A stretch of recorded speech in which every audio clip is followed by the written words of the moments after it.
Hi, I'm Charlotte. Hi, I'm Corinne. Hi, I'm Danielle. Hi, I'm Kellie. Hi, I'm Amber. And we are Inclusion as One, making space for everyone Together. Hi everyone, and welcome to Inclusion is One, the podcast that makes space for everyone together. Who are we and what are we about? We are 5 women who are all neurodivergent. We all have experiences of being parents of neurodivergent children, and the experiences vary from anything of childbirth, racism, being discriminated against, and how can we as a collective create a more inclusive environment for everyone around us. Yeah, Right? yeah. Cool. Right. Chat.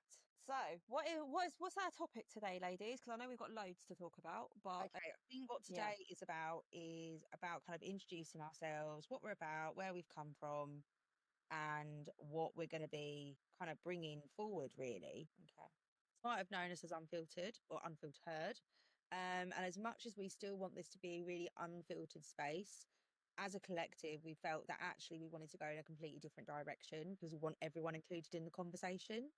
And yeah, that's good. yeah, and we've got like wider things that we want to discuss and we want to bring, and also we've got wider projects and bigger fish to fry, so which obviously we'll be taking sharing over with the you world. guys. Yeah, which we're going to be sharing with you guys in due course. Where have we been in the last year? Right, well, I'm on a very different journey now. I am 100% solo in my mission to keep 3 children alive, plus myself and 2 dogs. And I think it's going really well, It is. actually.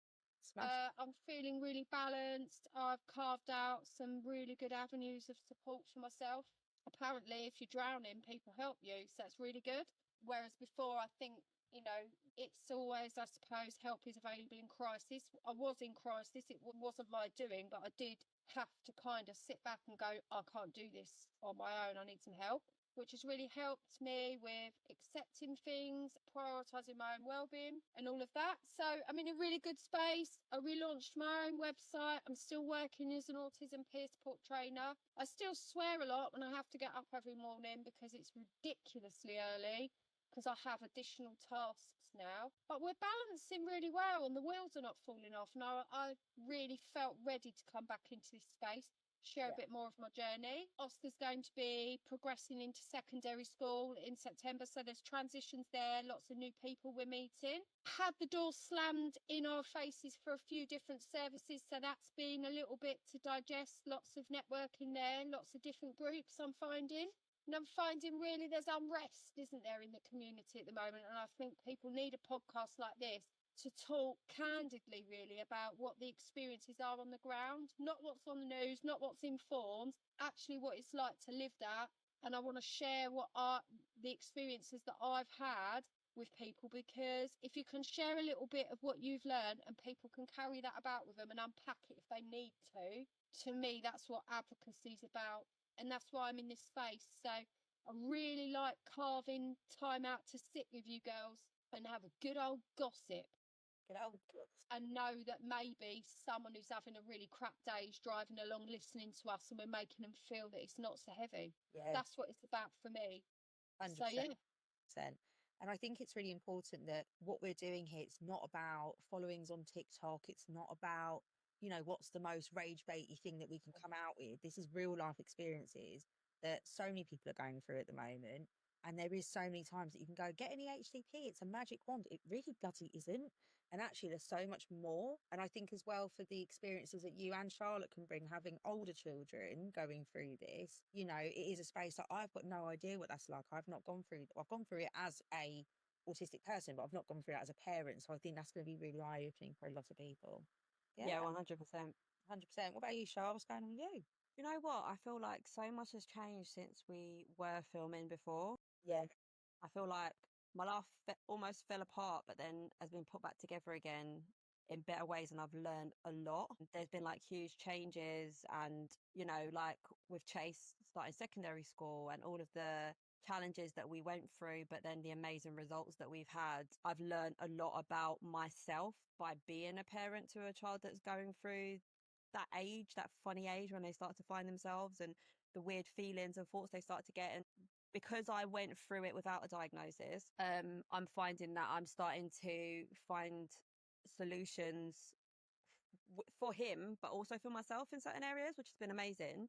but also, you know, stepping away from the job that I was in and then kind of feeling a bit lost. And that was a big eye opener for me because I felt like I kept trying to focus on one area, neurodiversity or being a woman and whatever. But then when I sat with it, I realized that actually my passion is social impact in all Yeah. areas with an intersectional lens. So when I first started my career, I say my career, one of them, many years ago, it was youth work. I wanted to work with underprivileged youth. And then when I became a mum, I opened my shop to help underprivileged families. Then when Chase was diagnosed, I started to work with parent carers. And then my diagnosis, I started supporting others. And I just found that it isn't because I'm neurodivergent. It isn't because I'm a woman. I come from really difficult upbringing. I also, you know, have overcome loads of challenges. I'm also late diagnosed. I'm also mixed race. I've got African heritage. All of these things kind of all are like a one big mishmash together.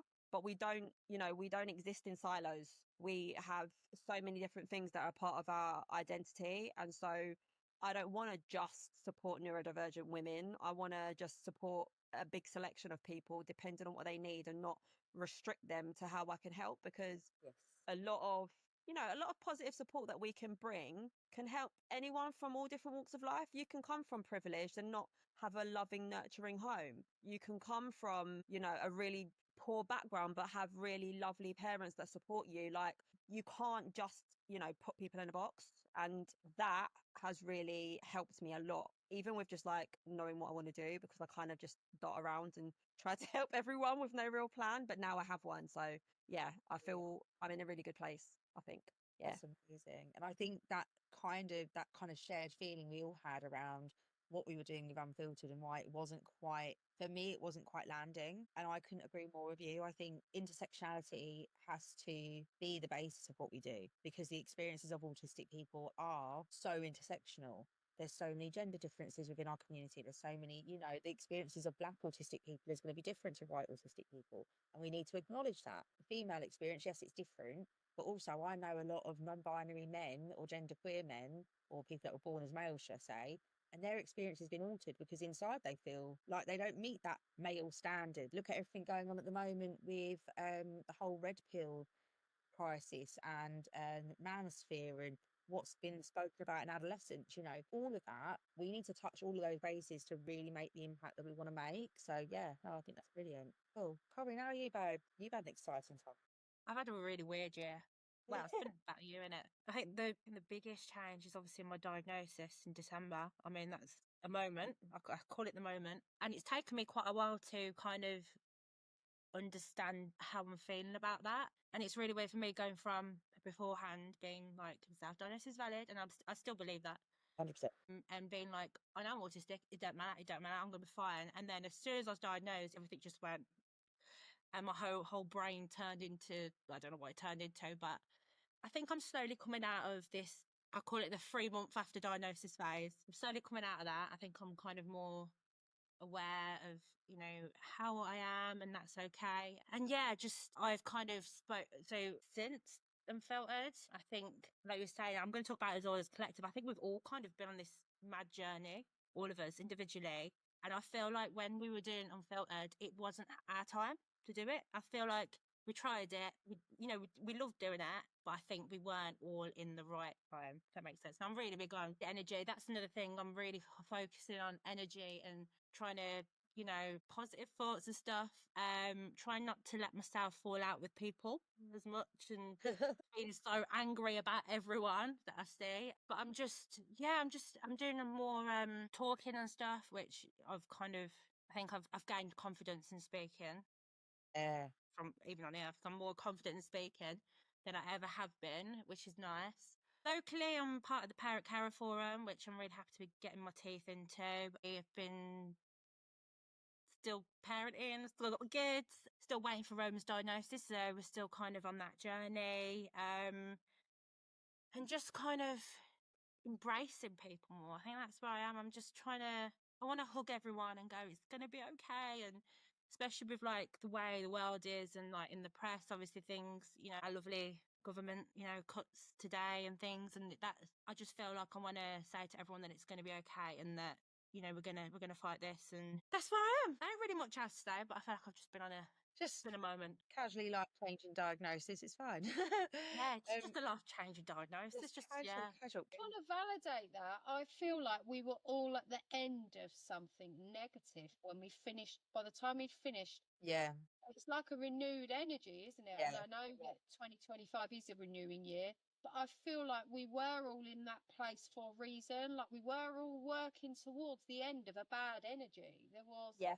endings, and then it kind of began a new beginning when you got married, Amber, didn't it? And Yeah. then everyone had had a negative, all of us had We had did, a yeah. negative experience last year that made us want to share, but actually left us really all quite vulnerable, I think, because we It hadn't weren't our processed time, I it. don't think, last year, was it? We were just too, I like you think said, we were too carrying vulnerable, and I too think much. We were carrying too much. I think when we finished, I was in a particularly bad space, like a lot of people, like a lot of yourselves. I feel more positive this year. There's been a lot of changes. I'm still, even though I got a diagnosis coming up for 3 years ago now, I'm still slowly finding my feet. A lot of things are making sense. It's taken a long time for me to kind of come to terms with a late adult diagnosis of ASD. I think it's just been trying to keep all the plates spinning. I've got so many plates spinning all at once. Tommy's, bless him, is really struggling. So although this year's been more positive so far, it's kind of gone backwards a bit for me in other ways. But I haven't been up to much. I'm still digging deep through all the Kent County Council stuff. Still doing all of that. And then I suppose the biggest change for me was the national news interview that I gave on that. I saw it. I didn't know whether to go ahead with it because it's completely out of my comfort zone. And I know, especially to anyone listening or watching this, knowing what I've done previously, what we've all done with Unfiltered, it probably seems quite odd because it's like you say it's out of your comfort zone, but you're happy to do this. But for me, I don't. When the five of us are together, it's such a safe space. Yeah. That for me, it's not like we're doing a podcast. It's like I'm just having a chat with four of my best friends at home. So it doesn't feel any different. So for me, it was really just about the one thing I want to do in life, whether it's through raising awareness and getting it out there in regards to the struggles our children face with EHCPs and school placements or diagnosis waiting for children or for adults, for ourselves, like me and yourself, Corinne, we've had late diagnoses, struggles that are coming up with the changes in the government. I think that's kind of where my strength is, and that's where I really pick apart bits and I won't let things go. And I just think if I can help one other person with what I know and my experiences, and I didn't have the best of years growing up. It was a really turbulent time. So there's quite a lot of childhood trauma there. There's a lot of trauma in other ways. And I just think it is so intersectional. Like you said, it's not just the sort of being an autistic adult, raising an autistic child. There's so much more to it. There's so many different layers. And if I can help one person feel less alone, that's all I want to do. And I feel like that's what we all want to do. And I think we have something very unique. I'm 32, nearly 33. And I can honestly say in all of my years, I've never had true friends ever until I found you girls. And I've never ever felt safe to be vulnerable, safe to be myself. I've always lived in constant fear of judgment, saying the wrong thing, not coming across the right way. So if I can do it now at my age, there's hope for everybody. And if we as a collective can give anybody with any struggles that hope and that support and that help, to me it's worth it. Yeah. Oh, Dan, you're going to start us all off. Literally, I went all That's not tingly. my it's tough. intention. Dan, we wasn't expecting Aw. to hear. We love you, Dan. Yeah, We that Oh, was do. all of We you. love you. We love you. And And also, there's always the beauty of your life is never going to be as much of a wreck as mine. So I am here to cheer everyone up with my train wreck of a life to just make you all feel that bit better. You know what? Someone's going to hear that though, and they're really going to resonate with that because they will. a lot of people won't just feel the words that you've just said there, but I also feel like there's a lot of people who wouldn't even say that out loud or allow themselves to feel vulnerable enough to actually say that. So Definitely. really, It was really really respect you beautiful, for saying that, actually. but I think that will Yes. really help people. That was lovely. No, that was beautiful. Yeah. Thanks, Dan. And Just it proves how nearly made me precious cry. you are, Dan, and how Yes. lovely I you are. couldn't have done it. I couldn't have done anything I have done over the last, what's it been now? It's got to have been 2 and a bit years Yeah. without any one of you girls. I couldn't have done it. I wouldn't be where I am now without all of you. And I know that, and that's not just something I say. I know in every aspect of my life, I wouldn't be where I am now if it wasn't for all of you. And Babe, you have you got to four have remember, really saved me. you have really got to remember though, you are the badass who was the whistleblower for KCC. Yeah. That was Don't ever you. forget that. No, never forget that, because everyone else wants to Thank forget that, you. but we haven't forgotten We never that. forget No, Oh, that. we haven't. we Even if they never. are jumping around and, you know, flaunting Keep themselves that in. around. Keep that in. We ever La listen. la la. We Sorry, listen. I can't help We myself ever get because we I ever feel I'm get an unfiltered. award. Yeah. Oh, we're We still ever get unfiltered. an award is going to be the whistleblower that goes up to get our award because she's the bravest. I think. I think you've got the. You might be all gentle and everything, Dan, but I reckon you've got the biggest balls out of all of us. Thank you. Definitely. Oh, I don't think I can quite top that now. Under your neck. I know. Yeah. Right. You got married. I got married, yeah, casual. Do you know what it is with me? I don't even feel like I got married, which sounds like a really weird thing to say. And I don't know if this is like an ADHD thing where, you know, like you achieve something or you do something, you're like, right, what's the next thing? What's the next thing? And I never get to sit in things. And yeah, I got married and it's like, okay, that's that ticked off I go, do something else. Literally. But it was a weird year last year, especially where like before I got married, I had huge stress, which I won't go into, but just like with my son's schooling situation, it was just a very traumatic, very stressful time. And in now, I, you know, very stressed, gained a lot of weight, you know, wasn't feeling great about myself, got married. And I think because I got married in the midst of that, it almost took a little bit of the shine away from it, which feels a bit sad to say, but you know, because it was like the biggest thing ever. But you know, it is what it is. And yeah, I would say in the last few months, you know, everything's been sort of touch wood on the up for us. I'm also working within peer support now, so you know, doing that, absolutely love it. And yeah, and it's really funny actually. I was thinking about something. I had a conversation with someone earlier, and they said that they look at their birth date as the day they got diagnosed. They were late diagnosed, and they said, I feel like my second rebirth was the day I was diagnosed because that is when I met my true self. And I keep thinking about it, and I just think that's really, I really love that. relevant. It's really, really relevant for us, what we're trying to create. And, you know, I'm not late diagnosed, I'm early diagnosed. I was diagnosed at 3 years old, and I had a very different experience, I think, from that. And I think one of the reasons why I advocate so loudly about early diagnosis, early intervention is because I think of the way I turned out. And yes, I'm not perfect. Yes, I still have trauma because you can't be autistic and not traumatized.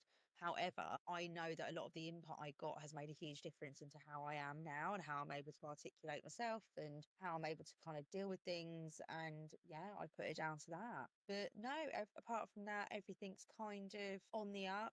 I massively agree that I think last time we spoke, we was all in kind of weird spaces, and unfiltered felt a little bit like a rebellion. It felt a little bit like we were coming from this, right, we're unfiltered, we're Right. you know what I mean? Whereas I think we've gone away and we've kind of had a look at what we're doing and we've kind of gone, this isn't us. And actually, the crux and the heart of it has always been about inclusion. And yeah, I'm really excited about what's to come next. Really excited to bring you guys along with us. And yeah, let's go for it. It's so I also true. think as well, there's a lot to be said for, you know, I think we've all learned the hard way that actually the big arguments are always won in a spoken conversation. Yeah. You know, and I think that comes from advocating for our kids and sitting in spaces where, you know, we've had to do it scared and being outnumbered and all the rest of it. And I think that you do learn that actually people listen to you if you speak. If you shout, they stop listening. Yes. And sometimes you have to be clever and play the long game. Mhm. And I think People want to help more as well when you Yeah. speak. absolutely, and have some education about you, and you know, fall back on those gifts of having autism, which is being able to pick up on pattern recognition, second guess people, trust your gut. If you think someone's going to pull a move on you, the subconscious is telling you to prepare yourself because they are. Don't give people the benefit of the doubt. You know what's best. Yeah. I think we've all had a dose of that last year, and we've learned from it. I'm going to have to rely on you girls a hell of a lot this year. Yeah. I've got a breakdown pending. I am going to be in the throes of a very spiteful divorce. Yeah. Not on my end, but being right is, it encourages all of that kind of behaviour, doesn't it, from simpletons? So I bring it on, but I need you girls 100%. because I'm going to have to vent very privately about that to protect my children. My battery's going to go, and also I'm getting a text from my PA, so I'm actually going to have to go. I didn't You're know like the if it was sister a that part of this everyone needs. philosophy or your battery had actually gone. I'm like, No, my battery's going to go. Do you know what? I thought the same. I was like, wow, where's this I going? was like, is this part of the speech? It was so fluid. He was like, and my battery's gone. And I'm like, has her battery actually gone?